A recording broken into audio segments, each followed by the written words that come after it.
গাজীপুরের ড্যানিশ নিটওয়ারের শ্রমিকদের আইনানুগভাবে মে 2024 পর্যন্ত প্রাপ্য বকেয়া বেতন ও ঈদ বোনাস পরিশোধের দাবি। দীর্ঘদিন ধরে বকেয়া বেতনের দাবিতে আন্দোলনকারী শ্রমিকদের আইনানুগ পাওনা না দিয়ে মালিক বেআইনিভাবে কারখানা বন্ধ রেখে নানাভাবে ষড়যন্ত্র ও হয়রানি করে আসছে। গত 25 এপ্রিলের ত্রিপক্ষীয় চুক্তি মোতাবেক 5 মে পর্যন্ত সাধারণ ছুটি হিসেবে গণ্য হওয়ায় শ্রম আইন অনুসারে সকল শ্রমিক কর্মচারী এপ্রিল মাসের পূর্ণ মজুরি প্রাপ্ত হওয়া সত্ত্বেও কিছু সংখ্যক শ্রমিককে আংশিক মজুরি দিয়ে মজুরি দেওয়া হয়েছে বলে মালিক পক্ষ মিথ্যাচার করেছে।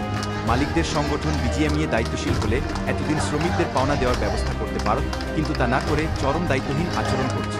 সকল শ্রমিকদের পক্ষ থেকে প্রধানমন্ত্রী, শ্রম প্রতিমন্ত্রী সহ সরকারের দায়িত্বপ্রাপ্তদের নিকট আবেদন করে কোনো সমাধান না পেয়ে ঢাকায় শ্রম ভবনের সামনে 15 দিনব্যাপী লাগাতার অবস্থান, সমাবেশ ও মিছিল সহ নানাবিধ কর্মসূচি পালন করার ফলশ্রুতিতে 29 মে ত্রিপক্ষীয় চুক্তি। সেখানে ত্রিপক্ষীয় একটি কমিটি করার সিদ্ধান্ত। সরকারের দায়িত্বপ্রাপ্তরা মালিক প্রতিনিধিকে কমিটির প্রধান করে। অদ্যাবধি সেই কমিটির সভা আহ্বান করা হয়। অবস্থানতে বলার অবকাশ থাকে না যে সবাই মালিকদের স্বার্থ রক্ষার্থেই গেছে।